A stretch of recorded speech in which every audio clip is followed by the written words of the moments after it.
நண்பர்கள் அனைவருக்கும் வணக்கம். டாடா குரூப்பை சேர்ந்த மிகவும் தனித்தன்மை வாய்ந்த ஒரு பிராண்டு தான் சோடியோ. ஃபாஸ்ட் ஃபேஷன் துணிகள் எல்லாம் அப்போர்டபுள் பிரைஸ்ல விற்கிறாங்க. அது மட்டும் இல்லாம இன்று இளைஞர்கள் மத்தியில இந்த பிராண்ட் அதிக பாப்புலரா இருக்குது. நீங்க எப்ப சோடியோ ஷோரூம் போனீங்கன்னாலும் அங்க அதிக அளவுல இளைஞர்கள் கூட்டத்தை பார்க்க முடியும்.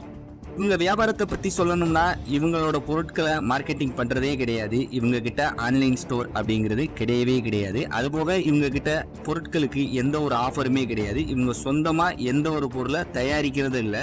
இருந்தாலும் இவங்களோட சேல்ஸ் அப்படிங்கிறது 1% கூட குறையாம வருஷத்துக்கு வருஷம் அதிகரிச்சுக்கிட்டே தான் போகுது. இவங்களோட வருமானம்னு பாத்தீங்கன்னா 2019 204 கோடி ரூபாய், அதுவே 2020 478 கோடி, ஒரே வருஷத்துல 134% வளர்ச்சி அடைஞ்சிருக்கு.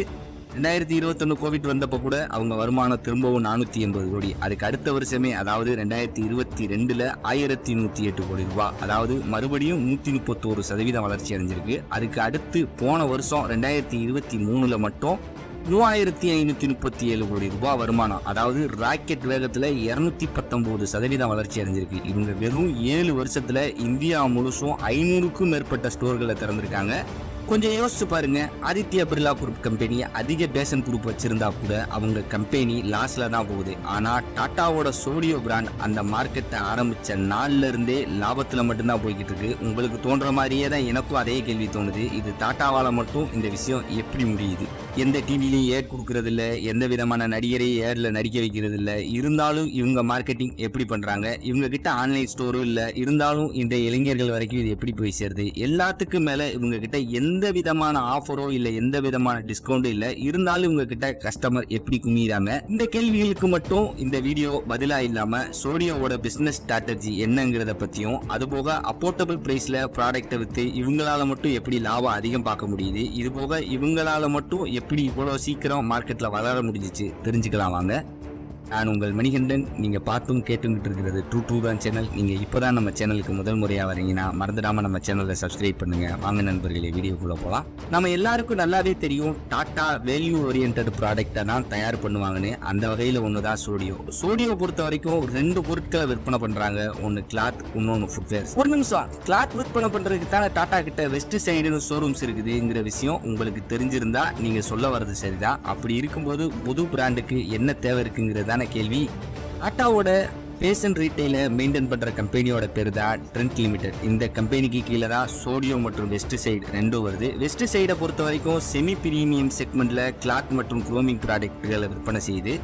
இவங்களோட கஸ்டமர் கண்டிப்பா 1500 ரூபாயில இருந்து 2000 ரூபாய் வரைக்கும் சட்டுகளை வாங்கக்கூடியவங்க. எதிர்பாராத விதமா இந்தியால இந்த விலைக்கு வாங்கக்கூடிய மக்களோட எண்ணிக்கை அப்படிங்கிறது ரொம்பவே கம்மி தான். இதே கேட்டகரிக்கு கீழே தான் சாரா, H&M, லிவிஸ் மாதிரியான பிராண்டுகளும் இந்த விலையில தான் விற்பனையும் செய்யறாங்க.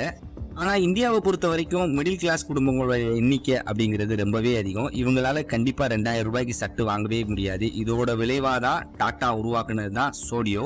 இன்னொரு முக்கியமான காரணம் இருக்கு சோடியோ லான்ச் பண்ணதுக்கு, ஃபாஸ்ட் ஃபேஷன். இந்தியாவில் இன்டர்நெட் டெவலப் ஆனதுக்கு அப்புறம் இந்த இளைஞர்கள் எல்லாருமே அவங்களோட இன்ஃப்ளூயன்சரை பார்த்து அவங்கள மாதிரியே ட்ரெஸ்களை வாங்கி அணியணுங்கிற எண்ணம் அதிகரிக்க ஆரம்பிச்சிருக்கு. இதுல பிரச்சனையே என்னன்னா ட்ரெண்டிங் துணிகளை வாங்குறதுங்கிறது அவ்வளோ ஈஸி இல்லை. ஆன்லைன்லயோ இல்ல ஆஃப்லைன்லயோ. அப்படி ஆன்லைன்ல தேடி கண்டுபிடிச்சு அதை ஆர்டர் பண்ணா கூட 10 இருந்து 15 நாள் ஆகும் டெலிவரியாக. 2016-17 அதுக்காக வெயிட் பண்ணியே அது மேல இருந்த ஆர்வங்கிறது சுத்தமா இல்லாமலே போயிடும்.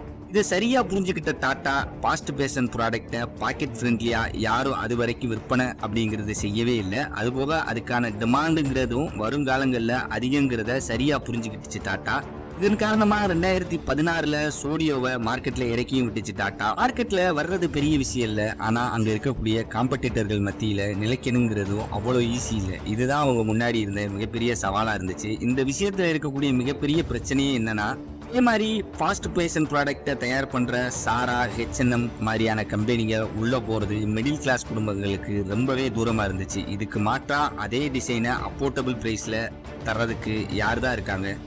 இது போக சின்ன சின்ன சிட்டிகள்ல இந்த மாதிரி ட்ரெஸ்கள் கிடைக்கிறது அப்படிங்கிறது ரொம்பவே கஷ்டம் தான். அப்படியே தேடி கடைசியில அது கிடைச்சா கூட அது குவாலிட்டி நல்லா இருக்க வாய்ப்பு ரொம்பவே குறைவு. அப்படியே அதை வாங்கிட்டு போனதுக்கு அப்புறம் அது எங்கேயாவது கிழிஞ்சிடுமோ அப்படிங்கிற பயத்தோடவே தான் அதை போட்டிருக்கணும்.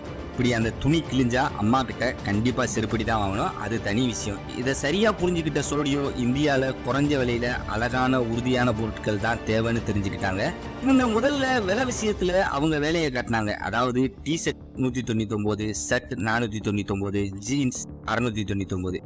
இப்போ இவங்களோட அதிகபட்ச துணியோட விலையே 999, அதாவது 999 தான். இதுக்காக ஒரு சின்ன கம்பேர் பண்ணி பார்க்கலாம்.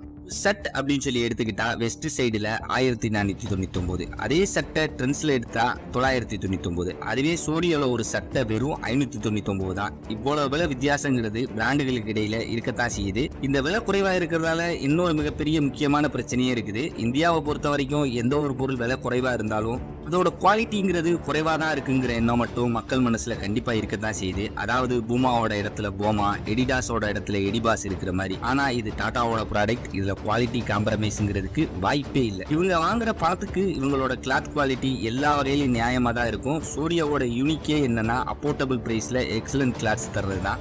இங்க பாத்தீங்கன்னா ஹை குவாலிட்டி மெட்டீரியலை யூஸ் பண்றாங்க, அதை ரீட்டெயிலிங்கா விற்பனையும் பண்றாங்க. அதுபோக துணிகள் அதிக நாட்கள் உழைக்குங்கிற உறுதியும் தராங்க. இவங்க கிட்ட அந்த நேரத்துல பொருளை வித்தா போதுங்கிற எண்ணம் எப்பவுமே இருக்காது. அதாவது சட்டை வீட்டுக்கு வாங்கிட்டு போய் பார்த்தா அதுல பட்டன் இல்லாம இருக்கிறது, வாஷ் பண்ணும்போது சாயம் போறது மாதிரியான விஷயங்களுக்கு வாய்ப்பே இல்லை. ஏன்னா இது டாட்டாவோட ப்ராடக்ட், பிராண்ட் கமிட்மெண்ட்டுங்கிற விஷயம் அவங்களுக்கு எப்பவுமே இருக்கும். அதே நேரம் பாத்தீங்கன்னா விலை குறைவா அழகான த்ரெட்டிங்கான பொருட்கள் கிடைச்சா கூட மக்களுக்கு இன்னொரு பிரச்சனை இருக்குது. அதாவது அவைலபிலிட்டி ஆஃப் ஸ்டோர்ஸ். சோடியோ வர்றதுக்கு முன்னாடி ட்ரெண்டிங் கிளாத் எல்லா ஊர்லயும் அவ்வளோ ஈஸியா கிடைக்கல. அப்படி ட்ரெண்டிங் கிளாத் ப்ரொடெக்ஷன் பண்ணக்கூடிய பிராண்ட் எல்லாமே டயர் 2, டயர் 3 சிட்டிகள்ல அவங்களோட ஷோரூம் வைக்காம டயர் 1 சிட்டிகள்ல தான் ஷோரூம் வச்சிருந்தாங்க. அதுவும் 1-2 ஸ்டோர்ஸ் தான். இதனாலதான் மிடில் கிளாஸ் ஆளுங்களால அந்த இடங்களுக்கு எப்பவுமே போக முடியாம இருந்துச்சு. எல்லா பிரச்சனைகளுக்கும் தீர்வு காண்ற மாதிரி இவங்களோட மேஜர் ஸ்டோர்ஸ் எல்லாமே டயர் 2, டயர் 3 சிட்டிகள்ல தான் ஓபன் பண்ணாங்க. இது மூலியமா இவங்க யாரை டார்கெட் பண்றாங்களோ அவங்கள சீக்கிரமே அடைய முடிஞ்சிச்சு. இவங்க ஓபன் பண்ற எல்லா ஸ்டோர்ஸும் இந்த அடிப்படையை கொண்டுதான் இந்தியாவில இயங்குது. டாடா தன்னோட வெஸ்டர்ன் சைடு 200 ஷோரூமை திறக்க அதுக்கு 25 வருஷம் ஆச்சு. ஆனா அதுவே சோடியோவோட 200 ஷோரூம்களை திறக்க வெறும் 6 வருஷம் தான் ஆச்சு. இந்த நம்பிக்கை உங்களுக்கு வர காரணம் நல்ல சேல்ஸ் ஆனதுதான். அதாவது சோடியோ ஹை மார்ஜின் வச்சு விற்பனை பண்ணாம ஹை வால்யூம்ல சேல்ஸ் பண்றதுல தன்னோட போக்கஸை கொண்டு போச்சு. வியாபாரத்தை இவங்க எப்படி பண்றாங்கிறதுக்கு ஒரு விளக்கம் சொல்றேன். ஒரு 100 ரூபாய் பொருளை 30 ரூபாய் லாபத்துக்கு விற்கலாம், அதுவே வெறும் 10 ரூபாய் லாபத்துக்கு விற்கலாம். சோடியோ தேர்ந்தெடுத்தது அந்த 2வது வகையை. இந்தியா பாத்தீங்கன்னா எப்பவுமே பிரைஸ் சென்சிட்டிவ் மார்க்கெட் வகையை சார்ந்தது. இங்க மக்கள் தொகைங்கிறது அதிகம், அதனால ப்ராஃபிட்டை கம்மி பண்ணி அதிக பொருட்களை விற்பனை பண்ணி அதிக லாபம் பார்க்கவும் முடியும். ஸ்டூடியோ சோர்ஸை பொறுத்த வரைக்கும் மாசம் 80ல இருந்து 1 கோடி ரூபாய் வரைக்கும் சேல்ஸ் நடக்குது. அதுல எல்லா செலவும் போக ஒரு ஷோரூமுக்கு மாசம் நெட் ப்ராஃபிட் அப்படிங்கிறது மட்டும் 3.5 இருந்து 5 லட்சம் ரூபாய் வரைக்கும் கிடைக்குது. சோடியோவை பொறுத்த வரைக்கும் டெல்லியில 11, மும்பைல 21, பஞ்சாப்ல 14, பெங்களூர்ல 200 ஸ்டோர்ஸும் 1000க்கும் மேற்பட்ட எம்ப்ளாயிகளோடையும் ஓபன் பண்ணி இருக்கு சோடியோ. எந்த இடங்கள்ல எல்லாம் சோடியோ பணத்தை மிச்சம் பண்ணுன்னு வாங்க தெரிஞ்சுக்கலாம். No cost on R&D. Fast பேஸ்ல பொறுத்த வரைக்கும் ரொம்ப முக்கியமான விஷயமே ப்ராடக்டோட டிசைன் தான். இந்த டிசைனை உருவாக்குறதுக்கு பெரிய கம்பெனிங்க கோடியா செலவு பண்றாங்க. சாரா மாதிரியான பிராண்டுகள் அவங்களோட ட்ரெண்டிங் டிசைனுக்காகவே பல கோடிகளை செலவு பண்றாங்க. ஏன்னா அவங்க கிளாத்தை அதிக விலைக்கு விற்கிறாங்க. ஆனா சோடியோ கம்மி விலையில விற்கிறதால அவங்க ரிசர்ச் மற்றும் டிசைன்ல அதிக செலவழிச்சா அவங்களோட குறைஞ்ச அளவு மார்ஜினோட அளவும் இன்னமும் குறையும். இதனால இவங்க டிசைன் மற்றும் ரிசர்ச்சை அந்த அளவுக்கு செலவு பண்றதே கிடையாது. இதனால பாத்தீங்கன்னா மற்ற பிராண்டுகள்ல இருந்து இன்ஸ்பயர் ஆகக்கூடிய கிளாத்துகளை இவங்களே சின்ன மாற்றங்களோட வடிவமைச்சு அதை ப்ரொடக்ஷனும் பண்றாங்க. அப்படி முதல்ல ப்ரொடக்ஷன் பண்ணும்போது குறைஞ்ச எண்ணிக்கையில தான் பண்றாங்க. ஏன்னா அது எப்படி மார்க்கெட்ல போகுதுன்னு பார்த்துக்கிட்டு அதுக்கப்புறம் அது நல்லா போனா ஃபுல் பிளீச்சா ப்ரொடக்ஷனும் பண்றாங்க. No manufacturing. சோடியோ எந்த மாதிரியான ஃப்ரேம் ஒர்க்ஸை யூஸ் பண்ணுதுன்னா பிரைவேட் லேபிளிங். பிரைவேட் லேபிளிங்க்கு அர்த்தம் என்னன்னா ஒரு கம்பெனி ஒரு பொருளை தயாரிக்கும், ஆனா அதை வேற ஒரு கம்பெனி அதை வாங்கி தன்னோட பேர்ல விற்பனை செய்யும். இவங்க விஷயத்துல மேனுஃபேக்சர் யாரு அப்படின்னு சொல்லி பாத்தீங்கன்னா ட்ரெண்ட் லிமிடெட் அதை வாங்கி சோடியோ விற்பனை பண்ணுது. பிரைவேட் லேபிளிங்ல இருக்கக்கூடிய பெனிஃபிட்டே என்னன்னா அதிக அளவு மார்ஜின்ல பொருட்களை விற்க முடியும். அது போக மிகப்பெரிய ஃபேக்டரி செட்டப் பண்ண வேண்டிய தலைவலி இல்ல, ரா மெட்டீரியலை தேடி அலைய வேண்டிய அவசியம் இல்லை. அதை விட மிகப்பெரிய விஷயம் எந்த ஒரு லேபரையும் தேடி அலைய வேண்டியது இல்லை. இது மூலியமாவே இவங்க காஸ்ட் அதிக அளவுல இங்கேயே குறையுது. பிரைவேட் லேபிள்ல இருக்கக்கூடிய இன்னொரு மிகப்பெரிய வசதி என்னன்னா 2-3 வாரங்கள்ல புது புது துணிகளை வர வைக்க முடியும். இதனால இளைஞர்கள் மத்தியில புது புது ப்ராடக்ட மாசம் சோடியோ போனா கிடைக்குங்கிற விஷயம் உருவாக்கப்படுது. Number 3, no marketing. எந்த ஒரு பிராண்ட் மார்க்கெட்ல என்ட்ரி ஆகும் போதும் அது கண்டிப்பா மக்களோட நம்பிக்கை அப்படிங்கறத உருவாக்கி ஆகணும். இதனால பெரிய பெரிய கம்பெனிங்க விளம்பரம் மற்றும் பெரிய செலிபிரிட்டிகளை தங்களோட பிராண்ட் அம்பாசிடர் ஆகுது. ஆனா சோடியோ அப்படி பண்றது இல்ல. தரமான பொருட்களை விற்கிறது மூலியமா அது ஆட்டோமேட்டிக்கா மவுத் மார்க்கெட்டிங் ஆக ஆரம்பிச்சிடும் அப்படிங்கறத நம்புது. அதாவது நீங்க சோடியோ டி-ஷர்ட்டை போட்டுட்டு உங்க ஃப்ரெண்ட்ஸை பார்க்க போனா அவங்க அதை பார்த்து எங்க வாங்கின எவ்வளோ அப்படின்னு சொல்லி கேட்டு அந்த டி-ஷர்ட் பிடிச்சி அவங்களும் அங்கதான் போவாங்க. இது மூலியமா மார்க்கெட்டிங் ஆட்டோமேட்டிக்கா நடக்க ஆரம்பிச்சிடும். இது எல்லாத்தையும் விட சோடியோ டாட்டாவோட பிராண்ட். டாட்டானாலே ட்ரெஸ் தானே. அது போக டாட்டாவோட 100 வருஷ பாரம்பரியமும் இந்த தொழில சேர்ந்துக்கிறோம். இதனால இந்திய மக்களுக்கு நல்லாவே தெரியும் மெட்டீரியல் குவாலிட்டி எப்படி இருக்கும் அப்படிங்கிற விஷயம். அதே நேரம் விலை எப்படிங்கிற விஷயமும் அவங்களுக்கு நல்லாவே தெரியும். ஒரு விஷயம் மட்டும் இந்திய மக்கள் மூலையில நல்லாவே ஏறிடுச்சு. அது என்னன்னா டாட்டா ப்ராடக்ட்னாலே நல்லா இருக்கும் அவ்வளவுதான் அப்படிங்கிற எண்ணம். Number 4, no online selling. சோடியோக்கு இந்தியால 119 சிட்டிகள்ல ஸ்டோர்ஸ் இருக்குது. நல்லா பர்ஃபார்மும் பண்ணுது. இதுக்கு மேல ஏன் அவங்க காமர்ஸ்குள்ள வரணும்? அப்படி வர்றதால என்னதான் யூஸ் இருக்கு? அது போக இதுல இன்னும் 2 பிரச்சனையும் இருக்குது.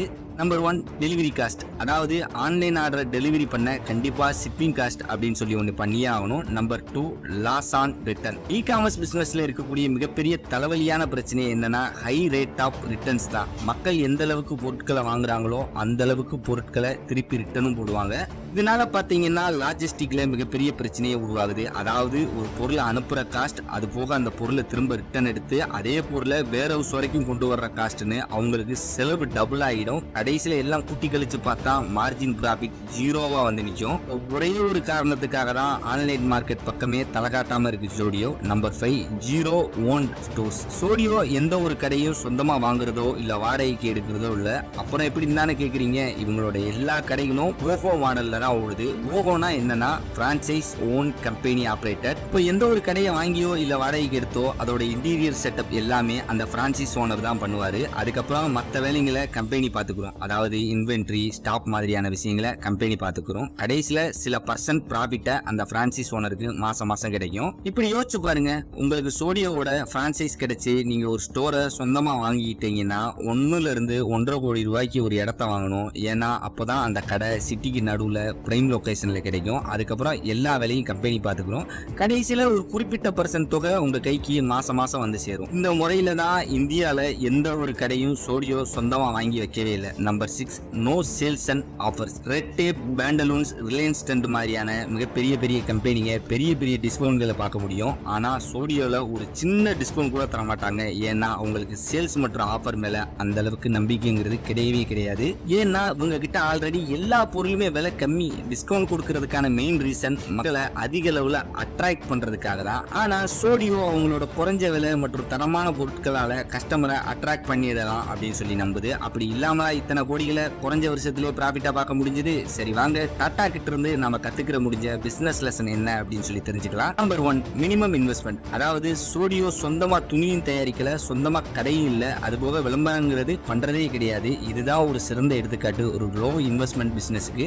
Number 2, fine target audience. இவங்களுக்கு நல்லாவே தெரியும் இவங்களோட கஸ்டமர் எல்லாமே டயர் 2 டயர் 3 சிட்டியை சேர்ந்தவங்க. அவங்களுக்கு தேவையான குவாலிட்டியில விலை குறைவா கொடுக்குறாங்க. Number 3, over delivery. சோடியோ ஆரம்பத்துல இருந்தே அவங்க ஃபோக்கஸ் ஃபாஸ்ட் ஃபேஷன் ப்ராடக்ட் மேலதான் இருக்கு. இதனாலதான் அதிகமான டிசைன்களை கஸ்டமருக்கு ஓவர் டெலிவரி செய்றாங்க. மற்ற பிராண்டுகளுக்கு புது மாடல்கள் கொண்டு வரதுல நிறைய பிரச்சனை இருக்குது. ஆனா சோடியோ வெளியே இருந்து வாங்குறதால மாசத்துக்கு பாத்தீங்கன்னா 2-3 டிசைனை இன்ட்ரோடியூஸ் பண்ணிக்கிட்டே இருக்காங்க. இதனாலதான் குறைஞ்ச காலத்திலே அவங்களால இவ்வளவு ஸ்டோர்களை உருவாக்க முடிஞ்சிச்சு. இந்த வீடியோ உங்களுக்கு ரொம்ப பிடிச்சிருக்கும் அப்படின்னு சொல்லி நினைக்கிறேன். அப்படி பிடிச்சிருந்தா இந்த வீடியோக்கு ஒரு லைக் போடுங்க, உங்க நண்பர்களுக்கு ஷேர் பண்ணுங்க. நான் உங்கள் மணிகண்டன். நீங்க கேட்டுக்கிட்டு இருந்தது ட்ரூ தான் சேனல். மறந்துடாம நம்ம சேனலை சப்ஸ்கிரைப் பண்ணுங்க. உங்களோட கருத்துக்களை கமெண்ட்ல சொல்லுங்க. நன்றி, வணக்கம் நண்பர்களே.